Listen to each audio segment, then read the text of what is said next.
everybody? Armageddon is still upon us. It's your boy Icon with some DC TV. This is episode 4 of the Armageddon crossover of The Flash.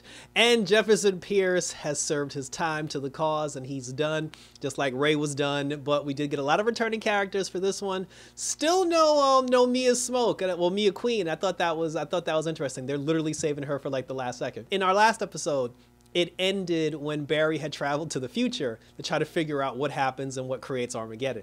When he gets to the future, you know, he sees Thawne about to marry Iris, and he sees a lot of the heroes who no longer have shows besides Batwoman. He sees them all standing, you know, there, and everybody's looking at him like he's the villain. So he's trying to reach out to everybody. He's like, guys, what's going on? He's like, it's me, it's Barry. And everybody's like, oh, what do you want, Alan, you son of a bitch? And like, apparently, like, he's the bad guy.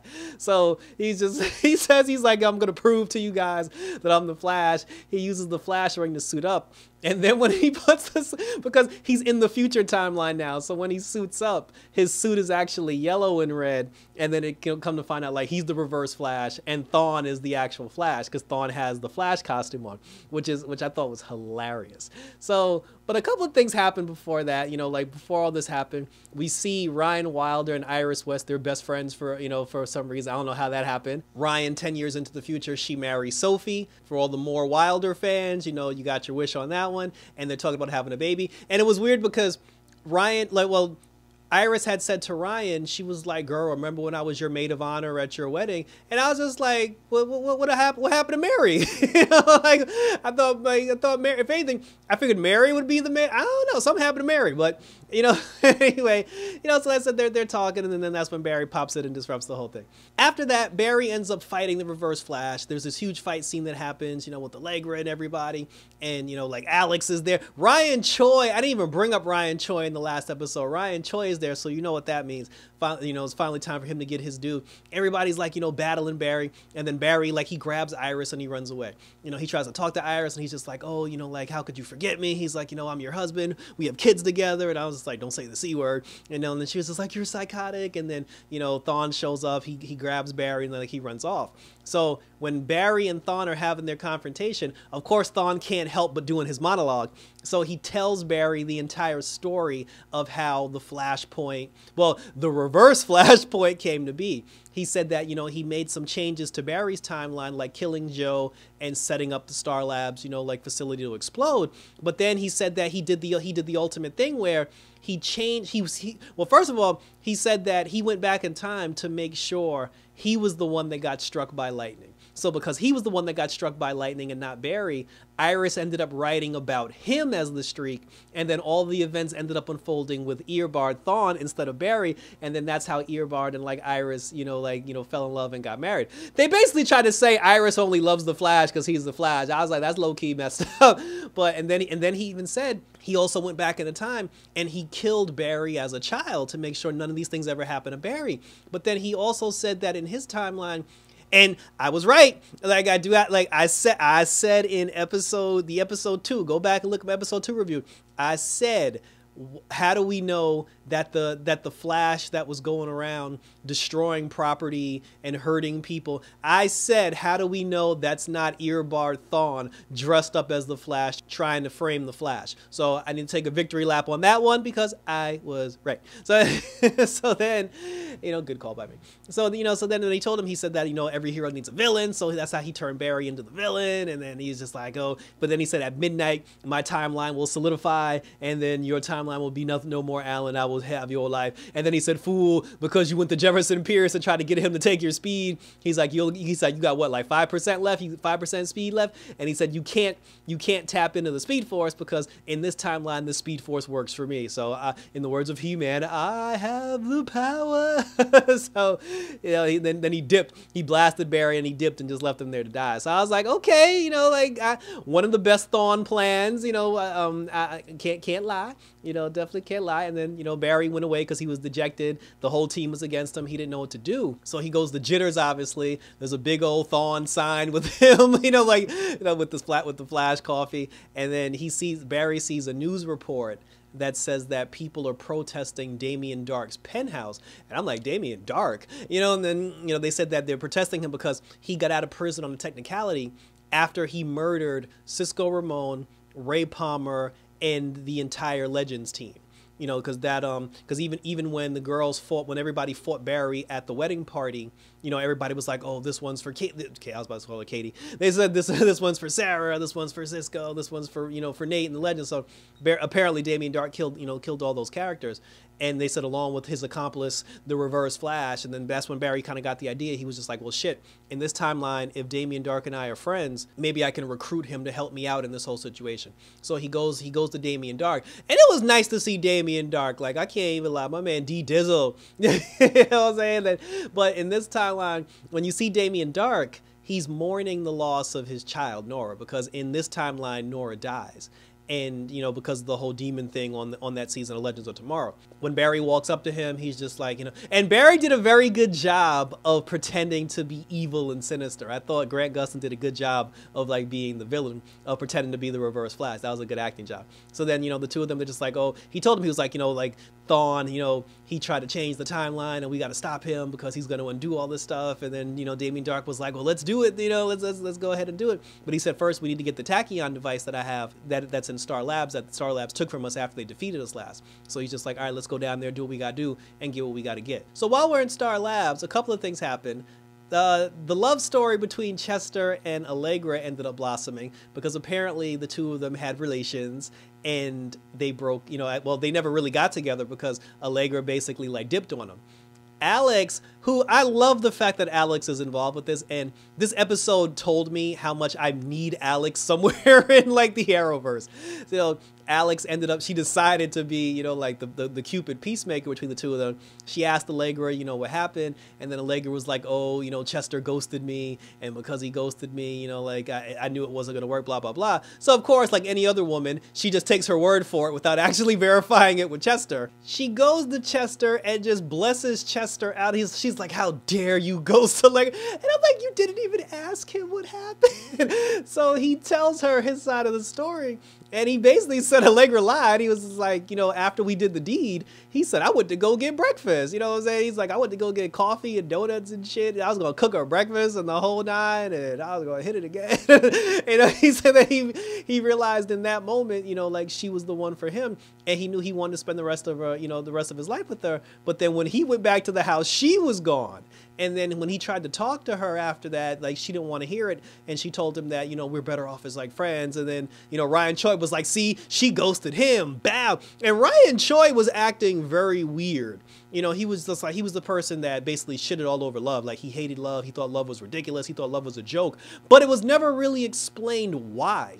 He even said later on in the episode, he was just like, you know, I'm the type of person who always makes fun of romantics and blah, blah, blah. But he never said why he was like that. And I'm just like, doesn't he have a wife and kids? Like, what? Like, it was never explained in the timeline what happened to his life, which is why he's the way he is now. But he was making fun of the whole thing, and then he was just like, you know, we don't need girls like Allegra, it's just me and Chester P for life. And then, you know, but then, you know, then Alex, you know, she ended up talking to him, and then Alex went back to go talk to Allegra, and then she cursed out Ryan Choi. She was like, what's your problem? Why do you hate love? And then, you know, she went to go talk to Allegra, and she was like, oh, you lied to me about Chester. Chester loves you. And then Allegra basically said, yeah, she was being a coward. She said that when she realized that she loved him and he loved her, she ghosted him because in her life, she's used to people leaving her. She had people leave her whole life. And she was afraid of what might happen if her and Chester got into a relationship, because if Chester ended up leaving her, then she would be destroyed and be devastated. You know, so then Ryan Choi came in and he was like, I'm sorry. He's like, you know, I love love and I don't want to be alone. He gave the whole speech. And then, you know, she told Allegra, she was like, yo, stop fronting and go do what you gotta do. You know, go do what you gotta do. So Alex playing the role of peacemaker on The Flash, bringing everybody together, which is nice to see. Iris and Ryan had a very nice conversation because, again, apparently they're besties, and the relationship between the two of them is something I did not know I wanted until I saw it. And I was just like, yes.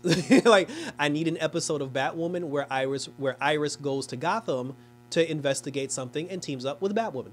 They had a conversation, and then Iris was just like, because when Barry went to go talk to Iris earlier, he told Iris, he was like, oh, you have to remember me, you're my lightning rod. And then Iris got all freaked out because she's like, that's what Thawne says to me. And then she spoke to Ryan about it, and then her and Ryan had a conversation, and Ryan was like, look, either you love Earbard or you don't. But she's like, either way, I got your back. Now that Two-Face is on the loose, I'm like, why is Two-Face still around? She said, now that Two-Face is on the loose, she's like, I gotta go back to Gotham, but pound it out, let me know if you need me to get you out of Dodge. And then Batwoman left, which was sad. because we didn't get Ryan. That was Ryan's way of saying, listen, I got my own show I got to film, so I need to hurry up and go back and do what I got to do. And that was sad because we didn't get her in the final fight scene. It was always nice to see, to see Ryan Wilder. And I hope for her to be involved in more crossovers like later on. So now Iris, she's going back and forth because like the love between her and Barry is slowly starting to break through to the point where she's questioning Thawne and questioning the timeline. When Barry and Darhk went back to Star Labs, they knocked everybody out, knocked out Allegra, knocked out Ryan, Choi and them. They choked up Chester and everything. Barry found the device. And then when Damien Darhk said, let's kill all of Eobard Thawne's friends, Barry was like, no, don't kill him. And then he grabbed Darhk and he took him back to Dark's penthouse. When he took him back to Dark's penthouse, that's when Darhk was like, yo, you ain't the Reverse Flash. Because he said that the Reverse Flash would never hesitate to kill one of his enemies. And the fact that you allow them to live says that, like you're not the person who I thought you were. So then he yoked, because he still had his magic, he yoked up, Barry, and he was like, who are you? And then that's when Barry told him the story about how the Reverse Flash created a Reverse Flash point to change the timeline. And then Damien Darhk was like, that sneaky, smart son of a... I miss Damien Darhk. And then, he was like, oh, I need your help, Darhk. And he was like, why should I help you? You're the enemy. And then he was like, yeah, but you're, he said, yes, but he said to you, I'm the enemy, but you're also, he said, but you're a father. And your daughter is alive in the real timeline. And then Darhk used his magical crystal ball to tap into the time force and to tap into Barry's memories. And then he saw that. He saw, what happened to Nora. He saw that he sacrificed himself on Legends of Tomorrow Season 3 to save Nora and to keep Nora alive. And then when he realized his daughter is supposed to be alive, and he was like, yo, Thawne took my daughter's life from her. That's when he kind of broke down. And then he told the Flash, he was like, fine, I'll help you do what you got to do. But then when they did the calculations, because Barry's whole thing was he had to go back in time basically to change things and to set things right. But he said he can't run that fast because of his limited speed to change the timeline back to the way it should be. And then that's when Darhk was just like, how can you not do that? He was like, like you're the power. He said you're supposed to use your power. And Damien Darhk was like, well, then go ahead and just run then. And then Barry was like, I can't do it. I'm not fast enough. I don't have the power. And he was like, you fool, you do have the power. It's called the power of love. He said, aren't you the paragon of it? And I thought that was a cool line. He was just like, yeah, but I don't have access to, to the love that Iris and I share. But he said, but it doesn't matter if Iris doesn't believe the love that you guys have, you believe it. He said the same way I have the love for my daughter, that's what keeps me going. He said, I'll do whatever I have to do to save her. So he said, just trust in yourself, trust in the love, and you'll find the power necessary to make it happen. But then they were also saying that if Barry does get the power to run so fast that he can reset the timeline, he said running that fast throughout the Earth will cause the Earth to go out of whack, like the climate to go out of whack. He said volcanoes will happen, there'll be cracks in the Earth, the oceans will dry up, and he basically said it's going to create Armageddon if he does that. So then after he said the A word, he was like, like I can't go back. He's like, I can't run that fast. He's like, I don't want to kill everybody. But he said that, but if you don't run back and if you don't risk it, you're going to risk the billions and billions of people that are going to suffer under Thawne's thumb. So he ended up talking him into it, and then Barry reluctantly agreed to do it. So he put the tachyon device on, and then before Barry went, he went to go talk to Iris one last time. He told her, he was like, no matter what happens, he's like, I love you, you're everything to me. And then that's when Iris really started feeling it. And then Barry took off to, to go run through the Earth or run through time so he can reset the timeline. Here's where the Armageddon actually kicks in, because they said that, in 2031, the Flash would create Armageddon. And because he was running all over the world trying to build up speed, he was, like I said, the Earth was shattering, like oceans were falling, volcanoes were erupting. He was creating Armageddon. And then that's when everybody was like, yo, the Flash is like Barry Allen. He's lost his mind. He's going to kill us all, just for the sake of getting his revenge. And then Cecile was just like, yo, I got to go check on my daughter. And then Ryan, Choi, and Killer Frost, they was like, yo, we got to go stop Damien Darhk, who's downtown. And then that's when Ryan Choi said to Chester and Allegra, he was like, well, this could be the end of the world. So if somebody got something to say, like now's the time. And then like there was a moment where Barry was running, and Chester was counting down the clock to see when the actual destruction of the planet would take place. And then that's when Allegra told Chester, she was like, I love you. And then Chester was like, well, I love you too. And then the two of them started kissing, and then Caitlin looked at them and she was like, yo, when the hell did this happen? I'm like, girl, you 10 years too. It's like too late. So that was nice, although thanks to Barry that no longer exists. So Barry ends up running, and then Thawne shows up. He ends up chasing him. He's trying to chase him. They're running together. So now there's two forms of Speed Force kinetic energy that's out there that's causing Armageddon. And then, you know, Barry's just like, I can't do it. And then Damien Darhk was like, you better run, you son of a bitch, and save my daughter. And then that's when he called out to Iris. And when Barry called out to Iris, Iris heard him. And then she was like, I love you too, Barry. And then when she said that, her eyes lit up because she tapped into the Speed Force as well.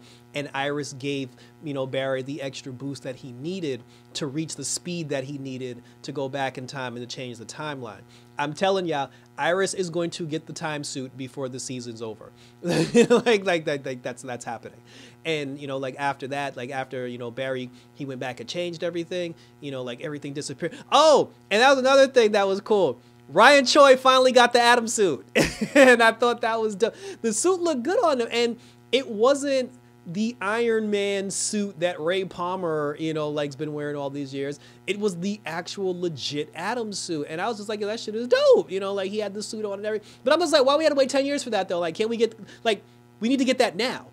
You know, especially because if Ray Palmer is in a position where he's reconsidering like being the Atom and he doesn't want to do the superhero thing and he doesn't want to build another tech company, just let Ryan Choi be the damn Atom already. So like let's get the ball rolling on that one. But that's why he looked good in the suit. Even Cecile, like she had a thing where Cecile had like that weird Mystique mask, that golden mask or whatever, and it was like all looked like they used it to boost her power. So I don't know, there's a lot of things that's going on that happen 10 years from now that need to happen currently, like in the current timeline. But anyway, so they said, so Barry did it, you know, like he ended up succeeding thanks to Iris. He got the speed boost that he needed, and he was able to fix the timeline and change everything back the way it was. Because the thing is, the entire time we've been watching this crossover, from the very first episode of the crossover, we were watching a timeline that was being rewritten. So it's not like we were watching The Flash, like, hey, The Flash is back as normal. We started watching an altered timeline because Joe wasn't around in the first episode. And like I said before, when they were talking, when they made that first comment in the first episode, when Cecile and Chester made that first comment, and Chester was like, oh, I'm so sorry, Cecile, about Joe, everyone else was acting like nothing happened to Joe. And that's because the timeline was like slowly like filtering in slowly, and it was slowly changing things. But they were living in an alternate timeline. So now when we went back to the quote unquote present of that timeline, it shows Despero, he's still trying to find the Flash, and he ended up killing like the entire team. He killed everybody except Cecile.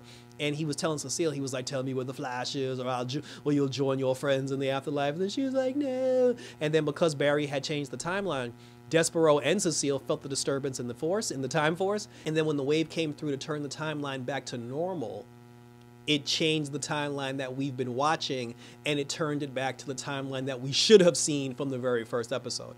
Cecile disappeared, the whole Team Flash disappeared, and it was just Despero just standing in the speed lab. And then that's when Barry showed up, and then he was just like, oh, it wasn't me. He said it was Eobard Thawne who made changes to the timeline, and because of that, he said, when you saw me creating Armageddon, what you saw was Thawne and I together running around the Earth together with our collective speeds. But thanks to Iris, you know, being an anchor for me and helping me tap into the Speed Force, I was able to go back in time and change things before the Earth got destroyed. So I never caused Armageddon and I never destroyed the Earth. You basically saw something and didn't finish watching it all the way through to see what happened. And then he was just like, yes, I see there are also disturbance changes in the timeline. And he was like, yeah, because Thawne tried to create his own flashpoint, his reverse flashpoint. So then he said, if you don't believe me, go to the future and you can verify for yourself what happens. And he's like, I will flash. He was like, if I don't see the changes that you've described, I will be back to kill your ass. So, and then he disappeared, and then, you know, like then he went off. So clearly something's going to happen in the future, because if Mia Queen is going to show up, you know, we're obviously going to the future in the next episode. So Despero's going to go into the future. He's going to see something else he's not going to like. He's going to go further into the future. He's going to be like, oh, you still create Armageddon. But it could still be Thawne, because in the last scene, after Barry put everything back to normal and, you know, he saw Team Flash, everybody was together, everybody was happy, everybody was lovey-dovey. Iris had called Joe. Joe was on the phone. Barry spoke to Joe. And Iris was cool for this too, because Iris and the gang, they've been doing this for so long. They've been doing these whole changes with the timeline and all this stuff. They've been doing this for so long When Barry saw Iris and ran up to her and gave her a hug, Iris was like, what happened? she was just like, she's like, I know you love me, but she said, the way that you embrace me, something happened. And she was like, what happened? He was like, don't even worry about it right now. And I'm like, see, she knows the deal. She knows the differences now between, just like with Nora, when Nora had went back in time 52 times to try to fix that one mistake, it got to a point where when Nora tried to go back in time for the 52nd time, when she went in the speed room, Iris was like, what happened? And she was like, you changing the timeline, ain't you? That's what I'm saying. Like, they've been through this too much. Like, everybody knows, like, they know the deal now, you know. But then it showed Eobard Thawne. He went into the time vault, and he was like, nobody fixes time except me. And then he did something with Gideon, and then he gonna do something. So whatever he gonna do is gonna end up happening in Star City, like 2035. It's gonna have something to do with Mia Queen, and she gonna be a part of it. And Barry's gonna have this final battle with the Reverse Flash in the future. And I'm going to say this now: this is your last chance, CW, DC, Arrowverse, Greg Berlanti, whoever is responsible. This is your last chance. If we are going to the future to see Mia Queen, if Despero is going to be there, if the Reverse Flash is going to be there, and if Barry's going to be there, I swear to Christ, Diggle better show up with that damn ring. We don't have to get it in the present day, but he better show up in that future episode with that ring, because the Green Lantern is the only person strong enough to defeat Despero outside of Superman and Kara.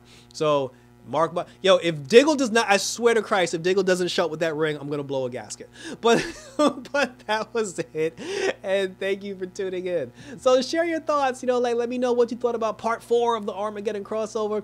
Did you like Ryan Wilder's contribution? Are you happy that Alex is here? Do you like Ryan Choi with the Atom suit? Damien Dark's return, you know, Allegra and Chester P hooking up. Share your thoughts below about all this stuff that we got that we're not gonna get again because Barry changed the timeline. Hit me up on Twitter, hit me up on Instagram. One more episode to go, y'all, of The Flash, until we find out what Eobard Thawne has cooked up in the final episode. So thanks for tuning in, guys. Until next time, for The Flash, for the Reverse, take care, and I'm out this.